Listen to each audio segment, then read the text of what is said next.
Apa sih yang kita inginkan untuk masa depan desa? Warga desa yang sehat, pendidikan yang berkualitas, pendapatan yang meningkat dan merata, lingkungan desa yang tetap lestari, desa aman, nyaman, dan damai berkeadilan. adat dan budaya desa terlindungi. Semua itu adalah cita-cita kita bersama melalui SDGs Desa. bergabung dengan seluruh warga Sebi. Melangkah maju, mewujudkan cita-cita bersama. Desa-desa di Indonesia telah menapaki kemajuan.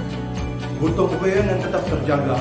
Fasilitas di desa semakin baik, pendidikan dasar mencukupi.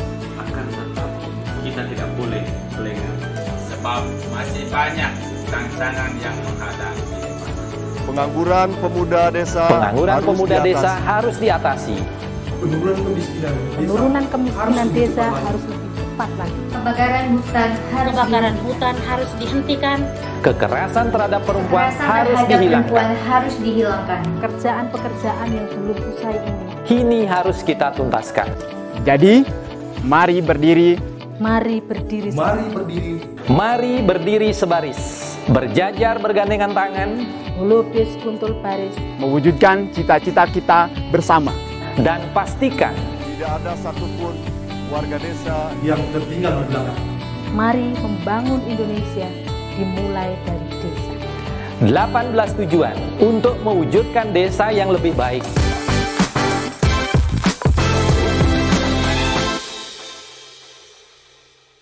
Acara ini didukung oleh Desa Pay, cashless-nya kerabat desa Indonesia, sebuah aplikasi pembayaran online.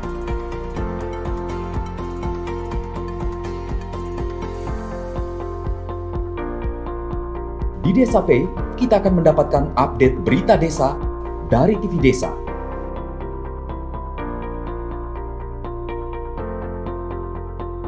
Unduh aplikasi Desa Pay segera. Salam bahagia kerabat desa Indonesia, mari berdiri sebaris, selubis, kentul baris, salam SDGs Desa. Pagi ini kita akan mendapatkan kuliah luar biasa ini kayaknya, karena judulnya 6 abad mengukur desa ini kayaknya kita akan mendapatkan satu pembelajaran yang luar biasa dari seorang sosiolog desa. ini sesuatu yang luar biasa menurut saya, karena kita di sarapan SDGs Desa kita akan mendapatkan tidak hanya sekedar tentang apa-apa yang terkait dengan pekerjaan teman-teman pendamping desa, pendamping profesional, tetapi juga ada hal-hal esensi tentang desa yang harus juga dipahami. Semoga saya tidak salah tangkap dengan ide pemilihan topik yang dilakukan oleh Kapus Datin kita, karena latar belakang sebagai maha guru. Kalau siswa itu kan pengajarnya guru, kalau mahasiswa ini maha guru kan. Jadi selamat pagi Gus Ivan. Ini saya dapat topiknya lumayan tersentak juga ini. 6 abad mengukur desa ini, bahkan Indonesia aja belum 1 abad ini umurnya. Gimana ini Gus Ivan, mungkin ada yang ingin disampaikan, update dulu, atau bisa langsung ke materi yang luar biasa ini. Silakan Gus Ivan.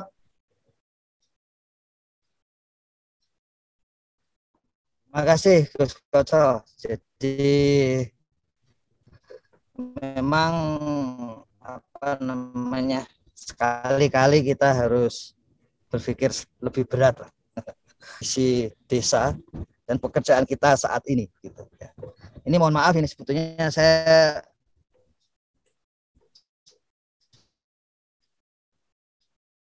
kayaknya lagi perjalanan ini Gus.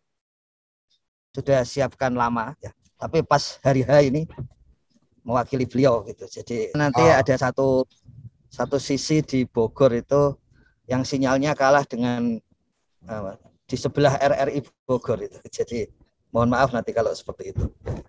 Tapi ada hal yang menarik begini. Yang pertama, dalam konteks kita sekarang itu pertanian itu saat ini kan termasuk yang pertumbuhannya selalu positif di masa COVID gitu. Sementara itu di pihak lain dari kajian-kajian global yang sekarang mulai dikeluarkan begitu, itu salah satu penghisapan terbesar bagi manusia itu adalah pada masyarakat tani. Jadi tidak hanya di Indonesia, tapi sejak munculnya di di Sumeria kuno gitu, itu memang begitu masuk ke masyarakat tani itu secara umum kerajaannya semakin kuat, tapi warganya yang ada di desa itu semakin lemah. Ya, jadi kita perlu refleksi itu, mumpung sekalian di masa kemerdekaan ini, perayaan kemerdekaan gitu ya. Dan kemudian kita perlu lihat ya bagaimana kondisinya di Indonesia sendiri gitu. Jadi karena memang ini hal-hal yang sebetulnya kalau menggunakan istilah dari Madilog ya, dari Tan Malaka ini Gus, bahwa kita terlalu sering melihat atau mendengar dongeng gitu ya. Padahal sebetulnya itu ada hal-hal yang masih bisa kita pelajari ya. Jadi ini saya ambil contoh mengapa kita mulai dari negara Kertagama ini. Jadi bisa lebih jauh lagi, tapi bentuknya prasasti. Sementara di negara Kertagama ini bentuknya sudah seperti tulisan gitu. Ya. Tentu saja saya tidak paham bahasa aslinya begitu, tapi seluruh buku negara Kertagama sudah habis dilahap beberapa tahun yang lalu gitu, dan berkali-kali ya, karena ini adalah satu kondisi ya desa-desa di masa Hayam Wuruk gitu. Dan yang menarik adalah kalau tadi Tan Malaka menginginkan gitu ya, menginginkan supaya kita ketika membaca sejarah itu jangan yang dongeng ya. Di negara Kertagama ini kalau boleh dikatakan dibandingkan dengan kakawin-kakawin yang lain, ini jenis kakawin yang masih wadak ini ya, masih fisik ya. Jadi kalau di sini disebutkan oleh penulisnya ya, Mpu Prapanca, bahwa di sini isinya adalah perjalanan keliling negara, tentu saja maksudnya negara Majapahit ya. Dan kemudian di situ isinya masih apa yang dilakukan oleh raja ya. Dan kemudian apa yang dilakukan oleh desa. Ya. Jadi yang menarik kita bisa mengetahui lebih rinci desa-desa, tentu saja di sini di Jawa Timur begitu. Dan sudah ada kajian berikutnya ya, yang kajiannya ini ilmiah ya, jadi dari warga negara Belanda yang masuk ke Indonesia, kemudian menelusuri seluruh desa-desa yang disebut dalam negara Kertagama ya. Dan karena ini memang tentang desa, maka sering disebut, sebetulnya penulisnya juga menyebut ini adalah desa Warnana ya. Jadi bagaimana keragaman desa yang ada di Jawa Timur ya, Majapahit gitu. Nah ini contoh yang menarik. Pada waktu ya boleh dikatakan kita jadi paham gitu. Ketika Tan Malaka ingin sejarah yang betul-betul kondisi lapangan. Ya. Tapi pada masa lalu memang kalau seorang penulis menuliskan kondisi lapangan yang sebenarnya itu dia belum menjadi pujangga. Ya. Jadi kalau pujangga itu harus ada level abstraksi. Ya. Kalau di masa lalu itu abstraksinya tentu saja berkaitan dengan seni. Ya. Tapi kita banyak belajar, makanya kita mulai dari buku ini. Ya. Bagaimana cara mengukur desa. Dan sejak lama di Barat, filosof mengatakan bahwa yang namanya mengukur itu pasti ada konteks pihak luar. Ya. Tidak mungkin ekstrimnya tidak mungkin meja mengukur dirinya sendiri. Jadi kalau yang mengukur itu pasti orang yang melihat meja mengukur panjang dan pendeknya meja. Ya. Max Weber memang mengatakan cara kita untuk mengukur sendiri itu kualitatif. Karena kalau kuantitatif kita tidak bisa. Yang bisa mengkuantifikasi itu adalah orang lain. Ya. Jadi ini posisi pertama yang perlu kita sadari. Ketika ada satu ukuran, itu sebetulnya artinya jadinya bukan desa sendiri yang mengukur. Makanya satu hal yang menarik dari Gus Halim itu adalah bagaimana kalau di samping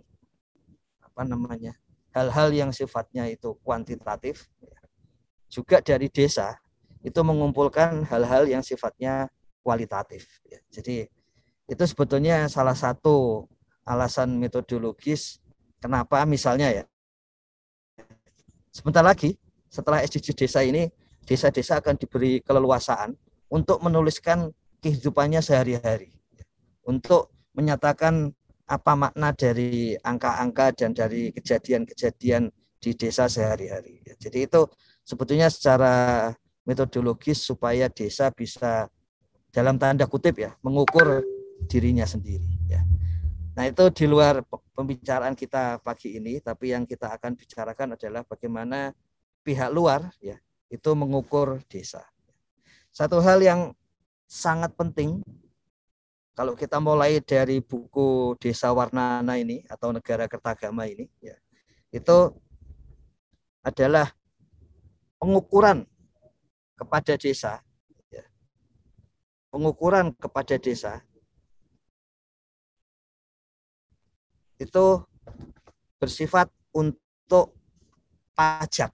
Ya, jadi sejak lama desa itu diukur dalam rangka memajaki desa. Ya, jadi ini aspek yang penting karena akan berkaitan dengan metodologi mengukurnya. Ya, jadi misalnya di masa lalu itu dan sampai sekarang kemudian muncul ya, memang desa itu wilayahnya untuk perpajakan. Ya. Jadi mengukur desa ya, yang kemudian disebut di dalam kerajaan-kerajaan setelah Majapahit itu sebagai mencacah ya, mencacah. Kenapa disebut mencacah? Karena yang diukur hanya cacah. Ya. Nah, cacah itu ketika masuk dalam wacana Orde Baru, cacah itu disebut sebagai orang, ya. Disebut sebagai jiwa, sehingga sensus disebut cacah jiwa. Ya. Tentu saja ada perbedaan mencolok antara cacah pada saat munculnya konsep ini dengan cacah yang sekarang. Ini kami tunjukkan saja bahwa sejak lama ya sebetulnya tidak ada bayangan untuk menghitung orang. Yang digunakan adalah bayangan untuk menghitung SDM, jadi kualitas atau kapasitas orang. Misalnya ini diberi contoh yang sangat jelas ya. Dan sebetulnya saya sudah siapkan itu surat-surat dari kerajaan kepada desa gitu. Yang isinya adalah ketika misalnya disebut ada 53.100 cacah begitu. Itu sebetulnya jumlah penduduknya ya, ada 308.600 penduduk. Jadi dengan demikian apa yang dimaksud dengan cacah itu? Jadi cacah itu adalah pada masa lalu salah satu definisinya orang warga desa yang harus membayar pajak. Nah, siapa yang harus membayar pajak? Tentu saja orangnya pasti sudah dewasa, punya penghasilan terutama dari lahan gitu ya.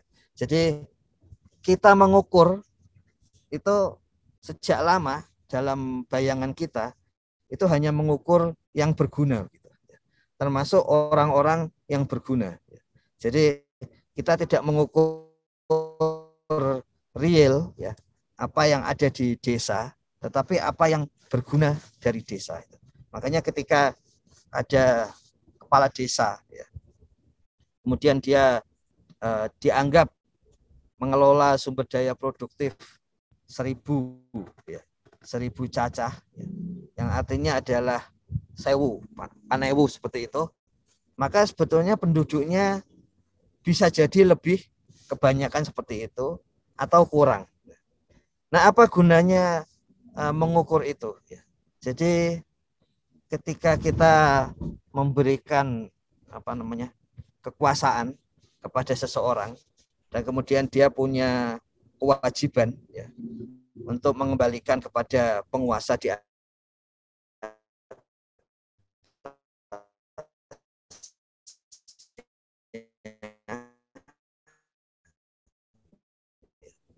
ya disebut dan sebagainya begitu. Maka bayangkan seperti ini.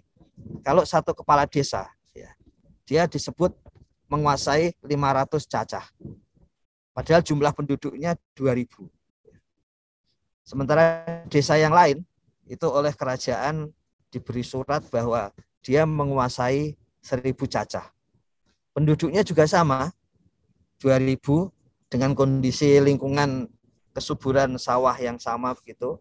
Maka desa yang kedua yang disebut punya 1.000 cacah ya, jelas kepala desanya akan dan berikut masyarakat desanya itu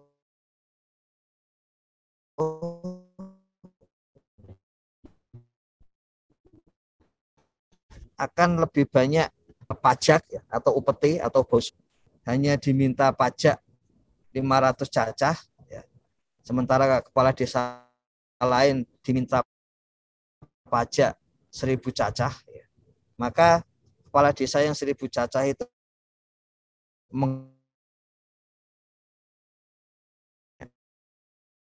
naga itu diperoleh di mana? Tentu saja karena sifatnya itu tertutup, sebagai komunitas tertutup ya. Artinya tidak banyak interaksi jual beli dan sebagainya. Meskipun sejak abad awal itu tercatat ya di dalam dokumen Cina bahwa dari Jawa itu menjual beras, ya.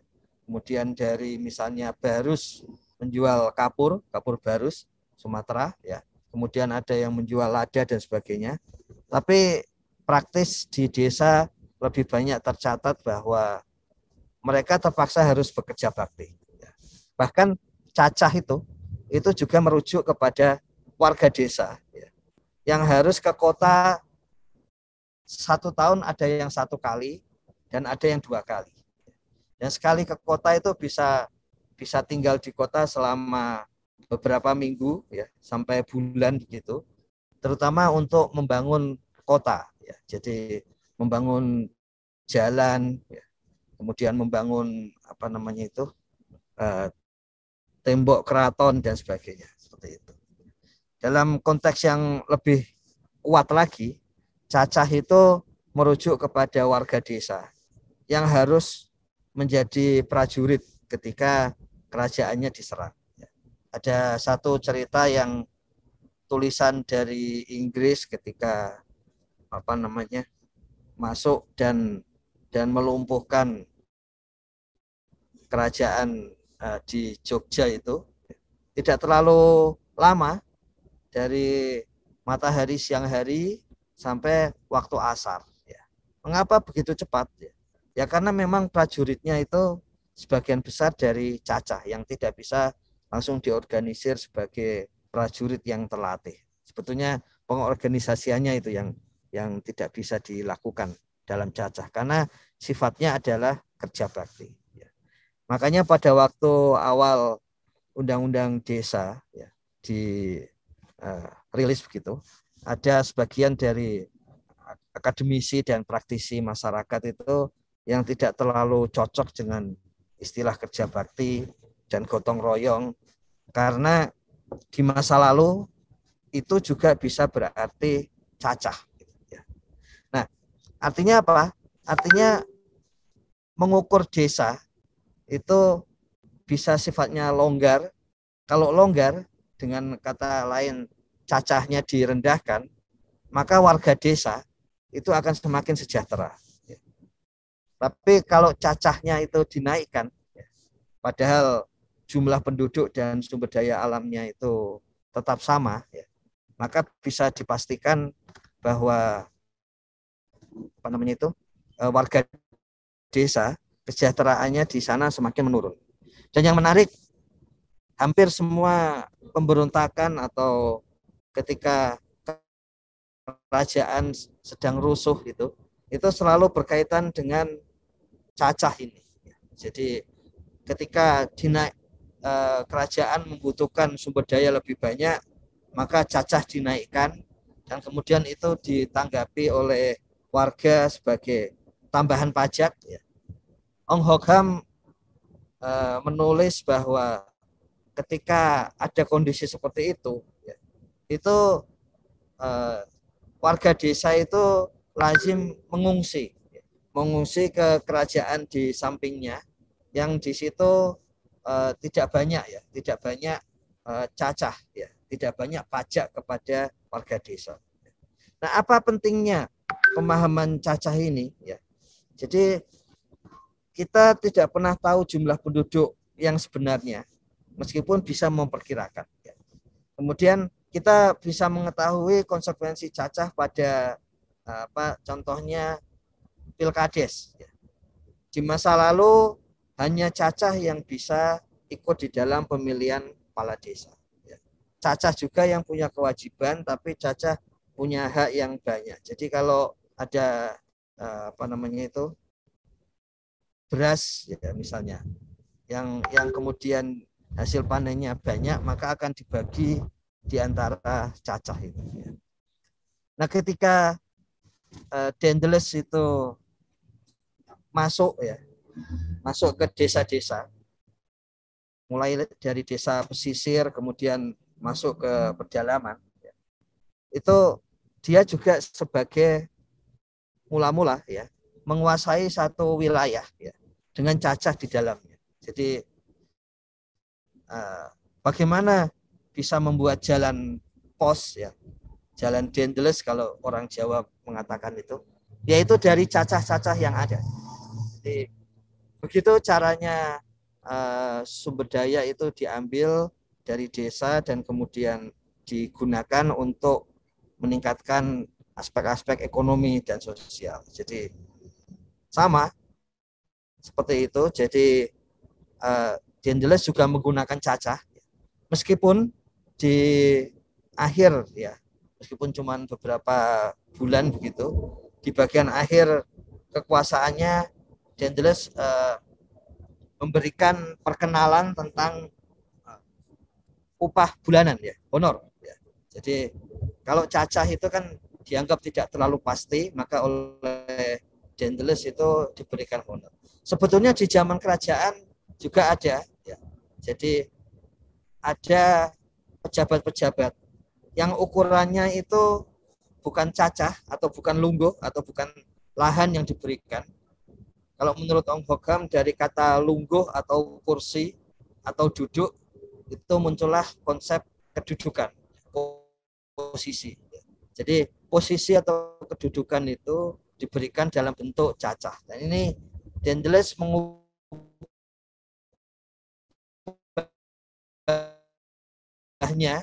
menjadi dalam banyak keuntungannya. Dengan adanya gaji itu berarti pendapatan menjadi tetap. Bagaimana kalau ada lebih? Kalau ada satu masyarakat itu lebih, tidak boleh diambil oleh pegawai yang sudah digaji. Jadi bisa kita bayangkan begini, di masa kita mengukur dengan lungguh dan cacah itu kalau pimpinannya itu bagus, bisa menggerakkan warganya, cacahnya, maka ada surplus di desa itu. Nah, surplus itu kemudian menjadi sebagian besar miliknya kepala desa. Dengan adanya gaji,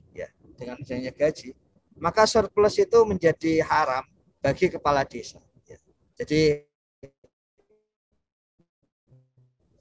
melalui lungguh dan cacah itu tidak ada konsep korupsi dalam arti modern sekarang ini. Karena korupsi itu kan kalau kita mengambil hal-hal yang di luar antara lain ya hal-hal di luar gaji kita.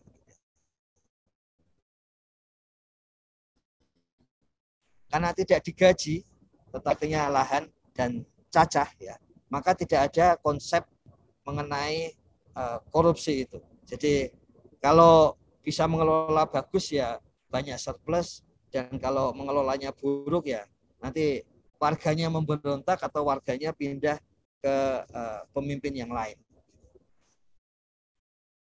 Nah, di masa Dendels itu tentu saja sebagian besar desa-desa di Jawa ya, dan kemudian di luar Jawa juga serupa. Itu tidak tidak menggunakan honor atau gaji. Itu hanya ada di wilayah-wilayah yang dekat dengan ibu kota. Jadi lebih enak menggunakan cacah ya, karena peluang untuk memperoleh surplus itu tinggi. Jadi dalam tanda kutip satu kewirausahaan birokratis ya, itu muncul dengan konsep mengukur cacah. Nah kemudian kita tahu dalam sejarah setelah Dendels kemudian ada Raffles yang mencoba melakukan sensus yang pertama. Sensusnya tentu saja kita ketahui sebagaimana sudah ditunjukkan dari bukunya Empu Prapanca tadi, bahwa sensus Raffles itu untuk mengukur pajak tanah. Untuk mengukur pajak tanah. Satu hal yang kemudian kalau kita baca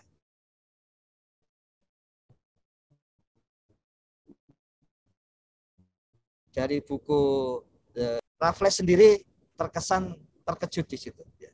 Karena cara mengukur atau mencacah jiwa, menyensusnya itu tidak sesuai dengan apa yang ada di pikiran barat ya, pemikiran barat ya. Jadi ketika menyensus itu kemudian warga ya, petugas-petugas kerajaan yang menyensus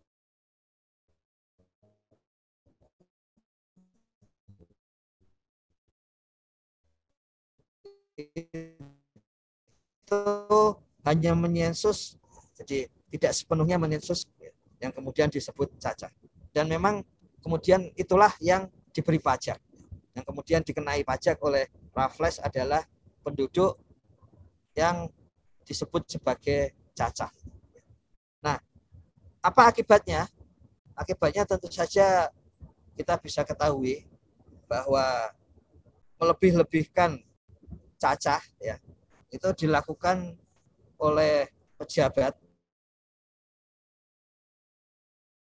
yang dia punya hubungan negatif dengan bawahannya. Jadi melebih-lebihkan cacah supaya bawahannya kemudian nanti repot untuk mengumpulkan pembayaran pajak.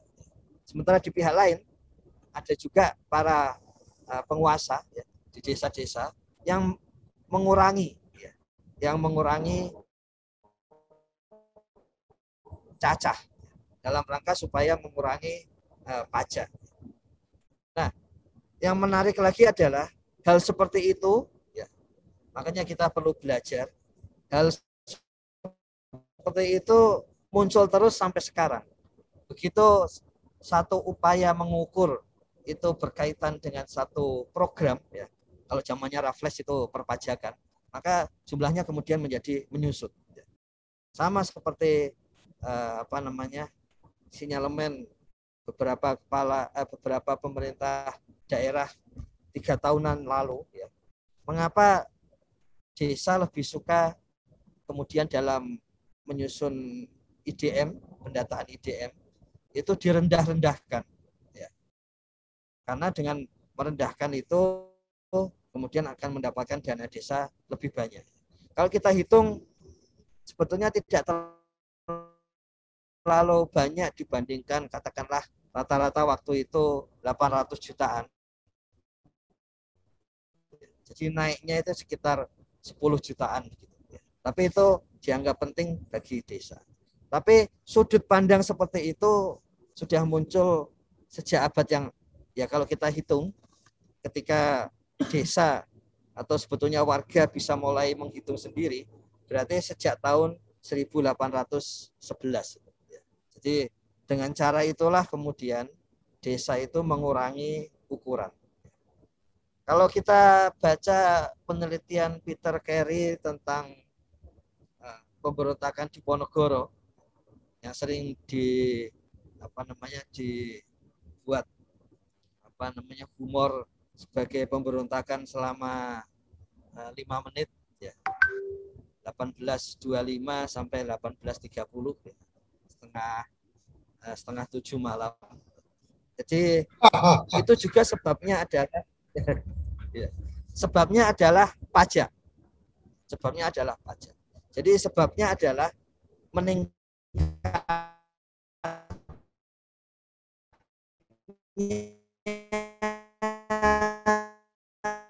jumlah cacah ya itu. Dan mengapa banyak pada alasan-alasan yang sifatnya religius ya. Juga alasannya adalah alasan cacah. Jadi kita ketahui juga memang pada masa itu rajanya sedang ada kesulitan ya. Dan kemudian dia meningkatkan cacah. Padahal jumlah penduduk sama. Sumber dayanya sama. Sehingga dirasakan warga desa itu sebagai peningkatan pajak dan peningkatan kerja bakti. Ya. Nah, kemudian setelah perang di Ponorogo itu selesai, ya, kemudian kita memasuki masa tanam paksa, ya, itu juga berkaitan lagi dengan cacah. Jadi menarik, ada kajian dari peneliti di Australia yang menyebut bahwa tanam paksa itu sebetulnya tidak negatif di sekitar Jawa Timur, ya, di bagian Besuki ke timur, gitu. Dan itu sudah ada juga yang melihat data-data di wilayah Forston London, jadi tanam paksa di sekitar Solo, Klaten begitu, yang juga tidak merugikan warga desa. Ya. Jadi mengapa kita memperoleh informasi bahwa tanam paksa itu merugikan?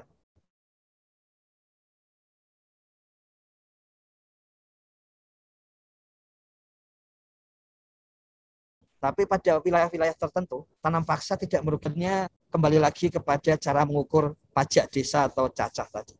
Jadi cara mengukur cacah itu di wilayah-wilayah yang tidak merasakan dalam tanda kutip ya. Yang ada di dalam aturan tanam paksa, 20% lahan digunakan dan kemudian bekerja selama sekian hari, itu sudah biasa dilakukan oleh warga desa sebagai bagian dari cacah. Tapi di wilayah-wilayah ketika jumlah penduduknya sedikit, ya, kemudian cacah ditingkatkan oleh tentu saja oleh pemerintah setempat gitu. Maka kemudian muncullah yang kita kenal sekarang sebagai semacam eksploitasi di dalam tanam paksa.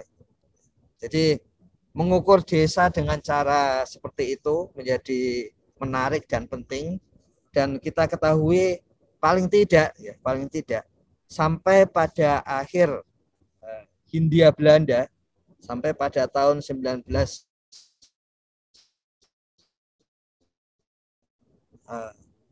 ukur desa itu masih sama dengan bukunya Negara Kertagama, yaitu dalam rangka untuk mencari pajak. Satu hal yang menarik adalah ketika pada akhir abad ke-19, 1899, ya, dilakukan sensus untuk melihat kemiskinan, ya, karena waktu itu ada politik etis, kita ingin melihat kemiskinan gitu. Itu agak sulit melihat kemiskinan di desa secara statistik. Ya. Mengapa demikian? Karena orang desa tidak diukur. Jadi sensus dari Belanda itu sebagian besar ditekankan pada mengukur warga berkulit putih. Jadi warga yang tidak berkulit putih tidak diukur. Dan kita memang tahu pada masa itu ada semangat keilmiahan yang tinggi, ya, berkaitan dengan antara lain ketika Charles Darwin mulai meluncurkan bukunya, ya, dan kemudian diterima oleh para ilmuwan, termasuk ilmuwan Belanda yang sengaja datang ke Indonesia untuk mencari missing link. Ya. Setiap kali ketemu tengkorak yang dianggap masa lalu begitu, maka mereka menganggap itu missing link antara kera dengan manusia. Gitu. Dan yang tidak termasuk yang tidak dilihat sebagai manusia sehingga tidak dihitung, yaitu antara lain adalah warga desa, terutama yang pribumi.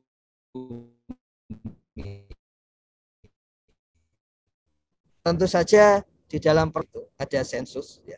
Tapi kemudian di dalam sensus itu yang disensus adalah pemilik perkebunan yang berkulit putih.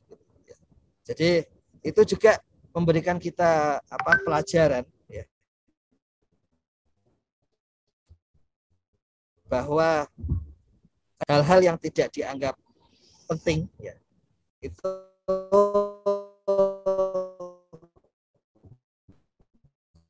kemudian tidak dikumpulan. Kita kemarin sudah menunjukkan, ya, bagaimana pengukuran stunting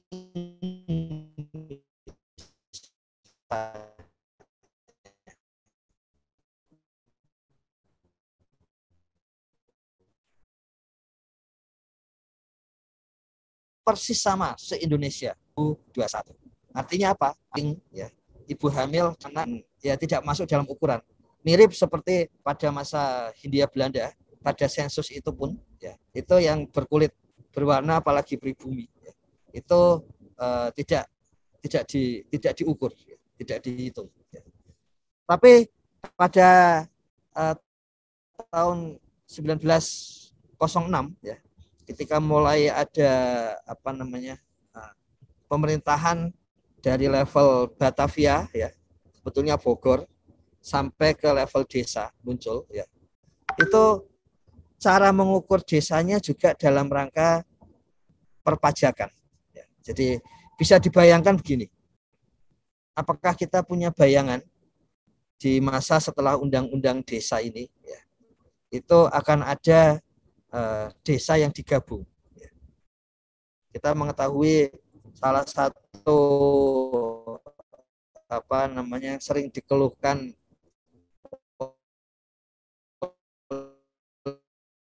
oleh nagari-nagari itu adalah desa menjadi satu nagari, ya. Ketika ada dana desa kemudian menyusutnya tentu saja menjadi seperempat, ya. Tidak ada penggabungan relatif, ya, tidak ada penggabungan setelah undang-undang desa, ya. Tidak ada desa yang bersedia untuk digabung dengan desa lain, ya. Mengapa? Karena itu berkaitan dengan jumlah, ya, jumlah dana desa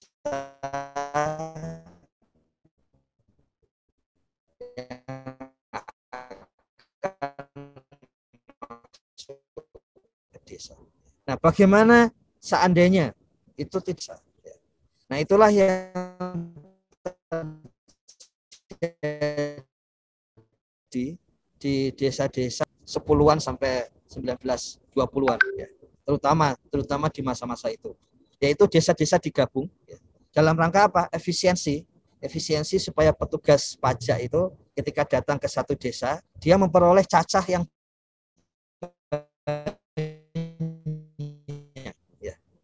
kalau tidak sedikit dan tidak efisien, petugas pajak jauh-jauh ke desa, kemudian menarik pajak tapi dapatnya sedikit, terus pindah ke desa lain, terus sedikit, seperti itu.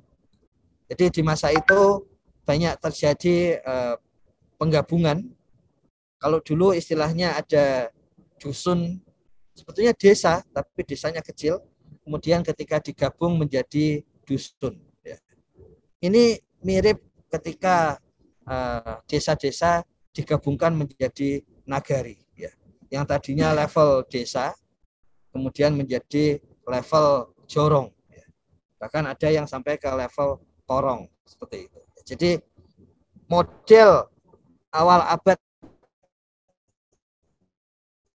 20, ya, ketika hanya untuk digabungkan, tapi bahwa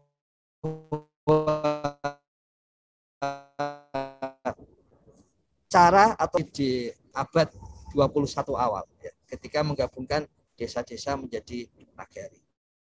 Meskipun alasannya berbeda. Ya. Alasan di abad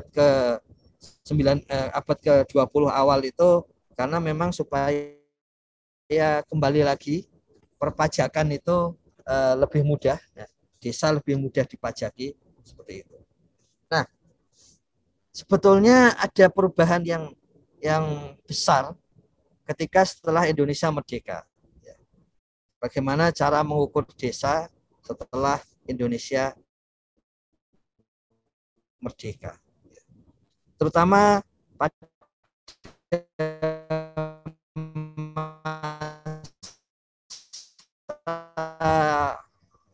presiden yang pertama-tama kita lihat muncul di tahun 70-an. Ya. Di tahun 77 itu ada elemen sederhana. Ya. Elemen sederhana itu hanya 11 indikator yang kemudian dikenal desa yang bagus, desa swasembada, kemudian yang menengah swakarya, kemudian yang paling bawah adalah swadaya. Ya. Itu cara mengukur desa. Dan yang penting bagi kita, ya, itu adalah untuk pertama kalinya kita mengukur desa bukan dalam rangka menarik pajak. Ya. Ketika sejak zaman pra penjajahan, kemudian zaman penjajahan awal sampai penjajahan akhir, semua upaya mengukur desa, ya, itu adalah dalam rangka menarik pajak dari desa. Nah, mengapa di masa Presiden Soeharto bukan seperti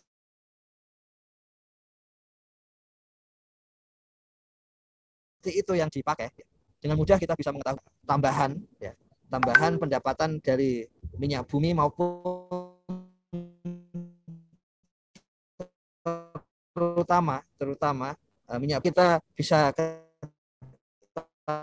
ketahui, misalnya contohnya ini tahun 71 ke 72, ya, itu ketimpangan indeks Gini desa itu jauh lebih tinggi daripada indeks Gini kota. Padahal lazimnya ketimpangan di desa itu lebih rendah. Nah, mengapa seperti itu? Karena pada saat itu ada kredit Sibagigi yang masuk ke desa. Ada kredit Sibagigi yang masuk ke desa, kemudian yang banyak mengakses adalah cacah, ya. Orang desa yang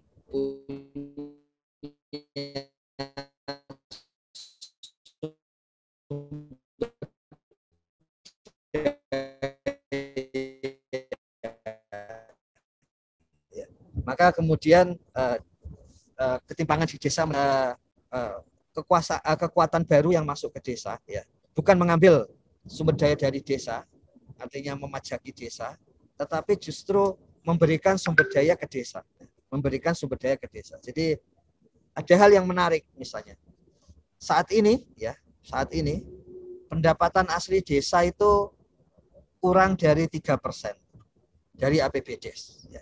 Tentu saja kita bisa mengatakan karena adanya dana desa dan kemudian adanya alokasi dana desa atau ADD.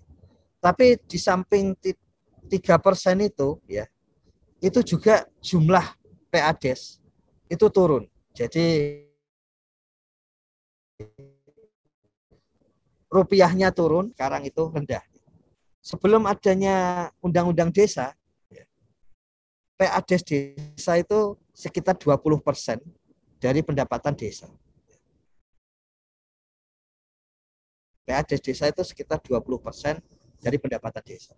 Nah, yang menarik ketika kita mengumpulkan datanya sampai ke belakang, ya, itu ternyata dimulainya adalah di tahun 82 ketika PADes itu turun menjadi 20%. Sebelum itu PADes-nya adalah 80%. Jadi kebalikannya. Ya. Satu pembalikan yang sangat drastis di awal tahun 80-an. Ya. Apa arti PADes 80%? Ya. Ini sama seperti ketika Cacah itu bekerja keras memberikan kepada desa, ya, sehingga dana gotong royong dari dari warga, ya, kepada desa itu tinggi. Nah, kenapa tiba-tiba PADes turun ke 20%? karena ini sudah digantikan ya dengan bantuan kepada desa. Jadi berbagai program ditambah dengan dana Bandes ya, meskipun Bandes itu jumlahnya sedikit ya, tapi karena APBDes-nya juga rendah jadi kesannya tinggi.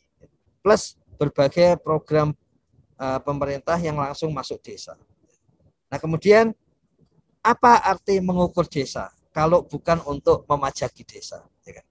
Jadi kalau kita lihat seperti itu, maka yang diukur kemudian menjadi berubah, ya.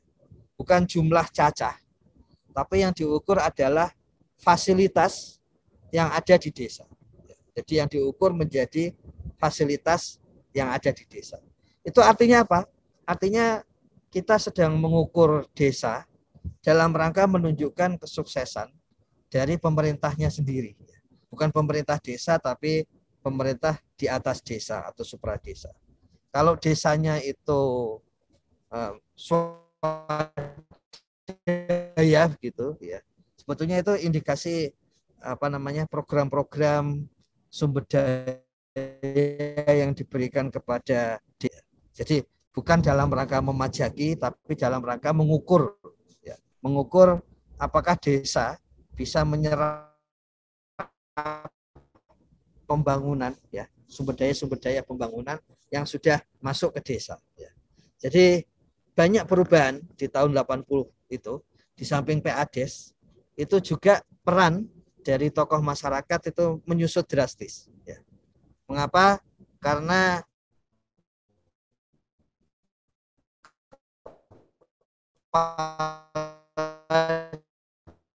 desa itu jadi kita mau satu perubahan cara pandang mengukur desa dari semula memajaki kemudian menjadi mengukur sejauh mana desa memanfaatkan sumber daya untuk membangun ya.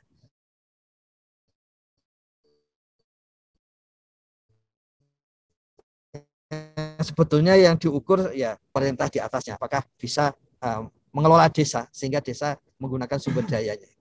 Nah, ada hal yang menarik lagi.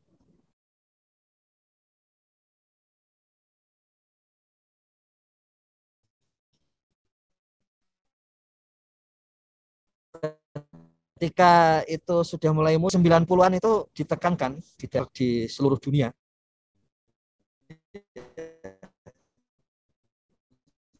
Dari World Bank, kemudian OECD dan sebagainya. Tahun 90-an itu adalah tema dari donor, itu kemiskinan dan good governance. Ya. Dalam kaitan dengan kemiskinan inilah kita kemudian mengenal ya desa-desa di Indonesia itu ada istilahnya IDT, Indeks Desa, IDT, jadi Impres Desa Tertinggal. Ya. Itu dimulai di tahun 1993. Ya. Bagaimana perubahan penting ini bisa muncul? Ini kerabat desa, tenaga pendamping profesional, kepala desa dan sekdes. Coba kita bisa mencek ya, itu data kemiskinan, ya, persentase kemiskinan. Dari tahun 92 ke 93, ketika donor itu donasinya mulai masuk ke Indonesia, itu persentase kemiskinan desa kemudian melonjak lebih tinggi daripada kemiskinan kota. Ya. Jadi ini satu perubahan-perubahan yang selalu drastis, ya, yang kemudian berkaitan dengan mengukur desa. Ya. Jadi kalau sekarang kita punya bayangan kemiskinan desa itu kok tinggi ya, itu bukan masa lalu itu. Ya. Itu adalah ukuran masa kini. Ketika bantuan desa mulai masuk di tahun 82 itu, ya, persentase kemiskinan desa itu kemudian apalagi di akhir tahun 80-an itu selalu lebih rendah daripada kota. Jadi persentase kemiskinan itu yang lebih tinggi kota. Tapi di tahun 93 dalam 1 tahun itu langsung terbalik. Dan kemudian sampai sekarang bahwa persentase kemiskinan di desa itu lebih tinggi daripada kota. Dan apa konsekuensinya? Konsekuensinya adalah desa harus dibantu, ya, diberikan sumber daya dan sebagainya. Begitu pemikirannya, konsekuensi pemikirannya. Makanya kemudian ada IDT, Impres Desa Tertinggal. Ya. Dan cara mengukurnya, ya, cara mengukur IDT itu beda dengan cara mengukur perkembangan desa di tahun 70-an. Ya. Beda dengan seperti itu. Ketika kita mengatakan swadaya, swakarya, swasembada, itu ukurannya absolut. Jadi kalau pada tingkat sekian, maka dia swasembada. Kalau pada tingkat sekian, maka dia swakarya. Kalau yang tingkat sekian ke bawah, itu swadaya. Jadi passing grade-nya itu absolut, artinya tetap. Ya. Passing grade-nya tetap. Ya. Nanti kita bisa tunjukkan bagaimana passing grade dari swadaya, swakarya, swasembada. Tapi desa tertinggal, itu passing grade-nya itu dinamis. Ya. Jadi cara mengukur desa tertinggal, ya, itu adalah cara mengukurnya sekitar 16% golongan desa terbawah. Jadi 16% dari golongan desa terbawah. Jadi waktu itu ada, kalau di masa itu ada 22 ukuran. 22 ukuran untuk desa itu tertinggal atau tidak tertinggal. Nah, 22 ukuran itu kemudian di ranking dari paling atas sampai paling bawah. Dan kemudian setelah itu diambil satu standar deviasi 16% ke bawah. Ya. Bagaimana kita mengetahui hal itu? Ya. Tentu saja karena ada rumusnya. Pertama itu. Kemudian yang kedua, yang kita lihat adalah dari tahun ke tahun, jumlah desa tertinggal itu memang menyusut. Tapi itu karena ada pemekaran.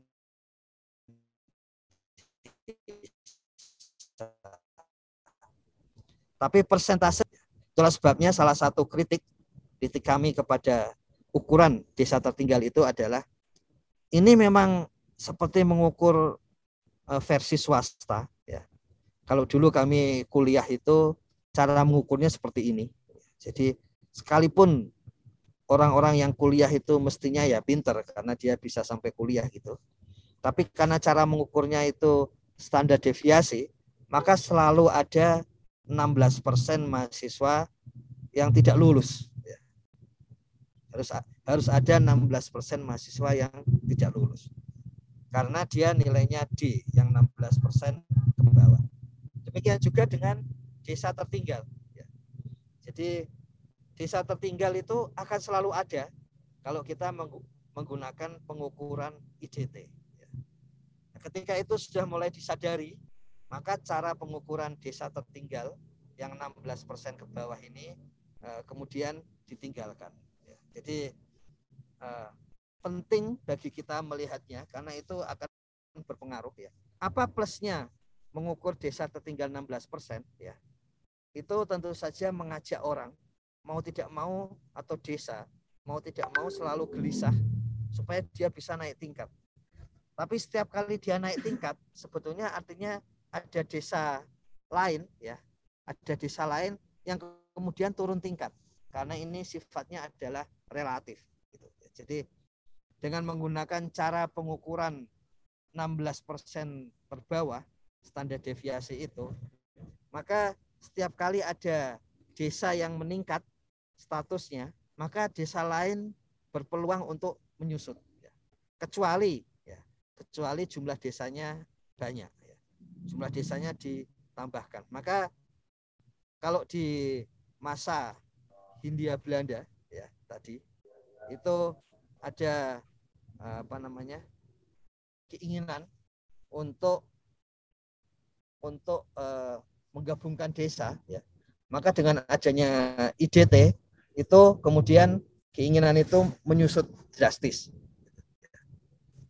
Tapi kita sudah mengetahui kelemahan dari IDT itu bahwa dengan cara seperti itu sampai kapanpun nanti pemerintah akan dianggap kenapa sampai sekarang masih ada desa tertinggal yang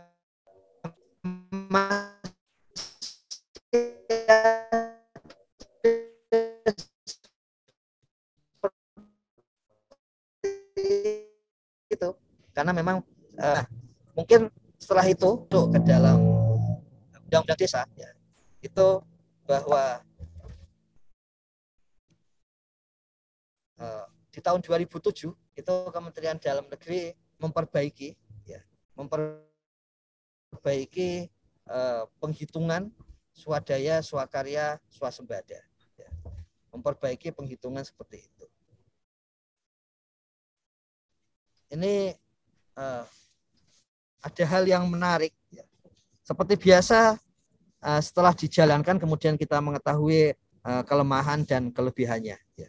Ini contohnya, cara menghitungnya dan skornya. Ya. Mengapa ini menarik ya? Ada satu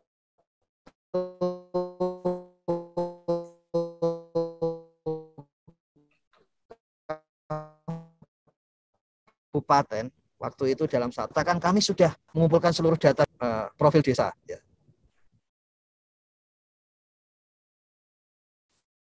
Sudah semua itu beres kami, gitu kan?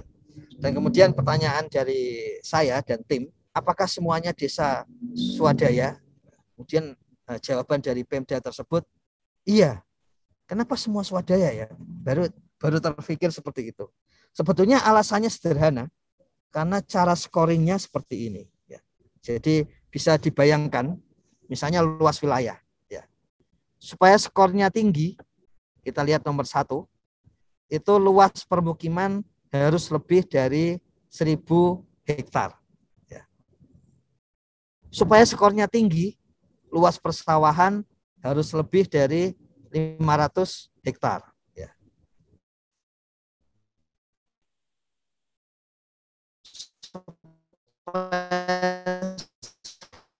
Skornya tinggi, luas perkebunan. Bayangkan kalau itu, ini masih ada, itu kalau digabungkan, itu butuh berapa luas desa. Ya.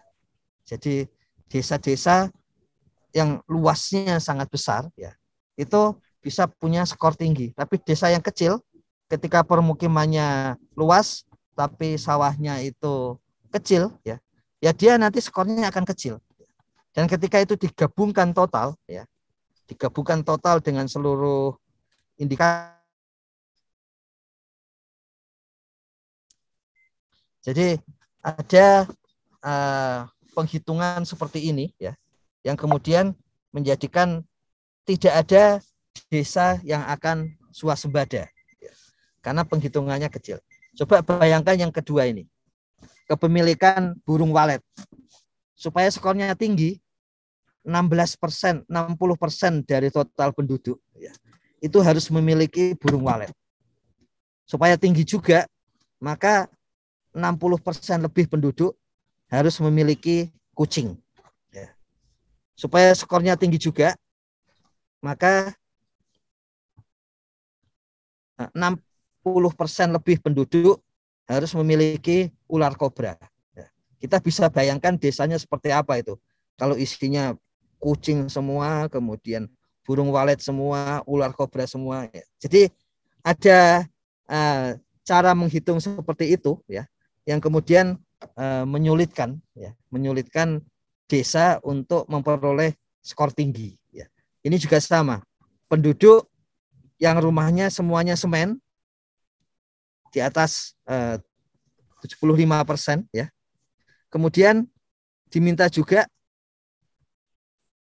supaya di atas 75% itu dindingnya bukan semen tapi kayu. Ya. Jadi bagaimana kita akan membangun rumah di desa kalau harus semen tapi juga harus kayu. Ya.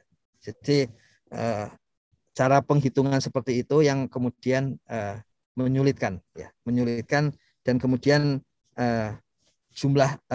menyulitkan desa untuk sampai kepada skor tinggi.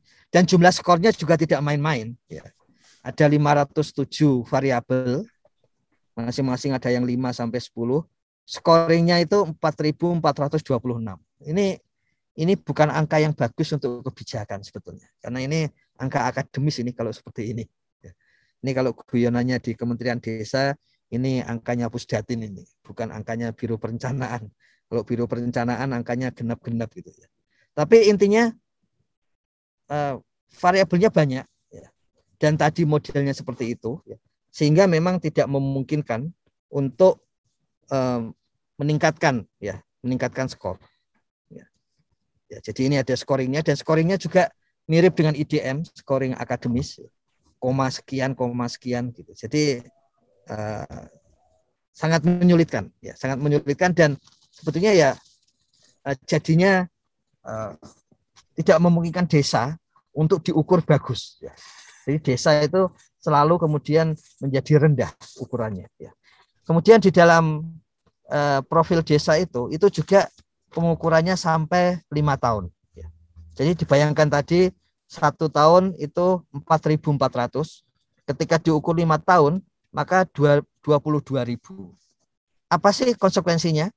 Bayangkan dengan kondisi awal tadi ya, ketika cuma 11 ukuran dan kemudian desa mengatakan, wah saya sudah 10 ini, saya pasti swasembada. Ya. Di tahun 2007 karena maksimalnya 22.130 scoringnya, kalau desa kita itu 10.000 saja, itu tetap tidak swasembada. Ya.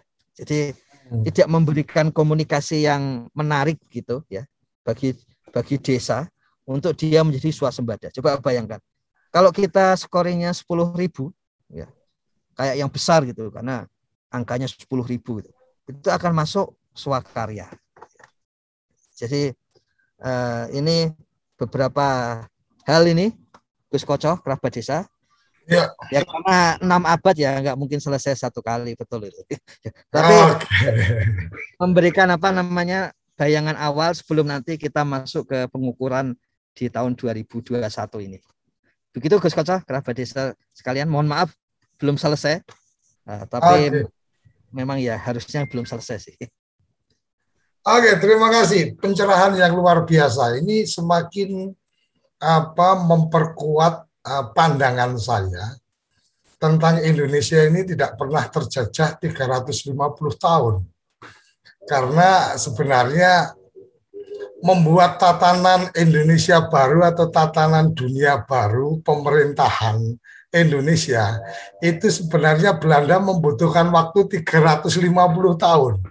Bagaimana kita bicara sensus, bagaimana kita bicara tanam paksa itu lebih kepada melakukan pemetaan potensi ekonomi yang kemudian kalau hari ini kita mendengar tentang food estate, mendengar tentang bagaimana pengembangan perkebunan dan seterusnya, itu yang dilakukan Belanda pada saat itu ketika ada di Indonesia atau di Nusantara. Apalagi kalau tadi kita melihat apa yang disampaikan tentang negara kertagama, ini sesuatu yang sangat luar biasa. Ternyata mengukur potensi-potensi desa itu menjadi bagian untuk kemudian mengutip pajak. Tetapi bagaimana pemanfaatan pajak itu yang kemudian menjadi catatan, bagaimana kemudian cara memungut pajak itu yang menjadi catatan. Hari ini kita sudah mendapatkan satu pembelajaran juga bahwa pajak bumi dan bangunan sudah juga dialihkan ke penerimaan pajak lokal. Ini sebenarnya satu pembelajaran sejarah yang menarik. Bicara Daendels bukan dalam konteks bagaimana penjajahan, tetapi bagaimana pembangunan infrastruktur transportasi yang hari ini juga dengan pemerintahan Jokowi membangun banyak jalan tol, ya identik dengan Daendels juga. Hanya waktu itu yang ada dalam catatan, pemerintah Belanda sudah mengalokasikan untuk upah para pekerja, tetapi pemimpin lokal kemudian melakukan korup. Sehingga mereka yang bekerja tidak mendapatkan upahnya, dan pada akhirnya itu dianggap sebagai satu bentuk penindasan. Bagaimana politik etis untuk kemudian memberikan peningkatan sumber daya manusia orang-orang Indonesia, ternyata kembali lagi bicara tentang data, bahwa kemudian data-data pribumi itu tidak cukup ada, sehingga yang kemudian mendapatkan kesempatan untuk belajar ke luar negeri, ya orang-orang yang dekat dengan pemerintahan, kekuasaan, atau keluarga-keluarga dari para pejabat-pejabat yang dia berdarah pribumi kebetulan menjadi pegawai-pegawai pemerintahan. Ini Ini satu catatan-catatan yang luar biasa tentang bagaimana cara kita membaca data, bagaimana cara kita menjelaskan data. Dengan data yang sama bisa kemudian tersampaikan dengan pandangan yang berbeda. Luar biasa Gus Ivan, hari ini saya mendapatkan banyak pencerahan. Semoga teman-teman juga banyak mendapatkan pencerahan karena memang ada satu catatan, siapa yang membuat sejarah adalah siapa yang berkuasa. Jadi pada saat kemudian kita berbicara Indonesia terjajah 350 tahun, sebenarnya ada juga yang membuat catatan sejarah yang berkuasa pada saat itu untuk menunjukkan bahwa kita, bangsa Indonesia ini sebenarnya adalah orang-orang yang tidak, artinya yang inlander, yang sudah terbiasa dijajah. Jadi ketika mereka akan melakukan penjajahan itu menjadi sebuah pembenaran. Walaupun seperti kata Bung Karno, yang paling berat adalah ketika kita melawan penjajahan oleh bangsa sendiri. Ini luar biasa catatan di Hari Kemerdekaan, dan saya berharap akan ada sesi-sesi khusus tentang bagaimana pemerintahan atau rezim, kalau istilahnya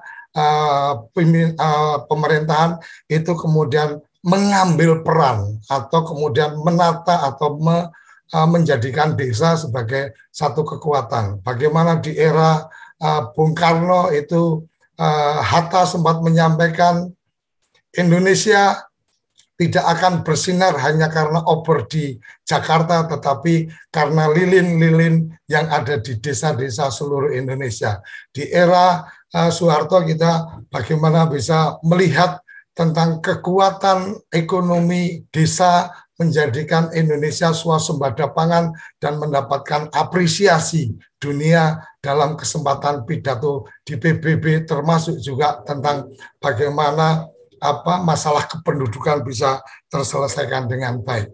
Bagaimana dengan pemerintahan atau rezim-rezim setelah itu mungkin menjadi sesi-sesi yang menarik yang bisa dikupas tuntas oleh seorang sosiolog kita, Ivan Novik Agrista. Saya sangat berharap ini menjadi bagian-bagian yang kemudian kita bisa membaca sejarah dengan baik, khususnya sejarah pemberdayaan dan sejarah penguatan desa-desa di Indonesia. Terima kasih Gus Ivan, luar biasa. Semoga kerabat desa mendapatkan pencerahan. Semoga teman-teman pendamping profesional memahami betul jiwa dan memahami betul bagaimana desa sejak zaman negara Kertagama yang kemudian kenapa dimulai dari situ seperti yang tadi Gus Ivan sampaikan, karena ada catatannya. Yang lain-lain mungkin catatannya tidak belum bisa diterjemahkan atau tidak terdokumentasikan dengan baik. Sampai di sini sarapan istimewa kita di bulan kemerdekaan ini, semoga kita mampu benar-benar memuliakan desa, memerdekakan desa-desa di seluruh Indonesia. Salam bahagia kerabat desa Indonesia, mari berdiri sebaris, Olo Beskotul Baris, salam SDGs desa, salam desaisme. Terima kasih. Apa sih yang kita inginkan untuk masa depan desa? Warga desa yang sehat, pendidikan yang berkualitas, pendapatan yang meningkat dan merata, lingkungan desa yang tetap lestari, desa aman, nyaman, dan damai berkeadilan. Adat dan budaya desa terlindungi. Semua itu adalah cita-cita kita bersama melalui SDGs desa. Melangkah maju, mewujudkan cita-cita bersama. Desa-desa di Indonesia telah menapaki kemajuan. Gotong royong yang tetap terjaga. Fasilitas di desa semakin baik, pendidikan dasar akan tetap kita tidak boleh lengah, sebab masih banyak tantangan yang menghadapi. Pengangguran pemuda desa harus diatasi. Penurunan kemiskinan desa harus lebih cepat lagi. Kebakaran hutan harus dihentikan. Kekerasan terhadap perempuan harus dihilangkan. Pekerjaan-pekerjaan yang belum usai ini harus kita tuntaskan. Jadi, mari berdiri. Mari berdiri. Mari berdiri. Mari berdiri sebaris. berjajar bergandengan tangan, melukis kuntul baris, mewujudkan cita-cita kita bersama. dan pastikan tidak ada satupun warga desa yang tertinggal di belakang. mari membangun Indonesia dimulai dari desa. 18 tujuan untuk mewujudkan desa yang lebih baik.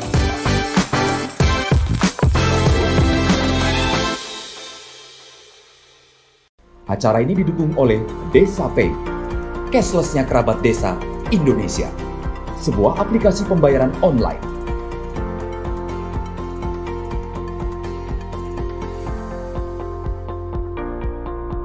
Di Desa Pay, kita akan mendapatkan update berita desa dari TV Desa.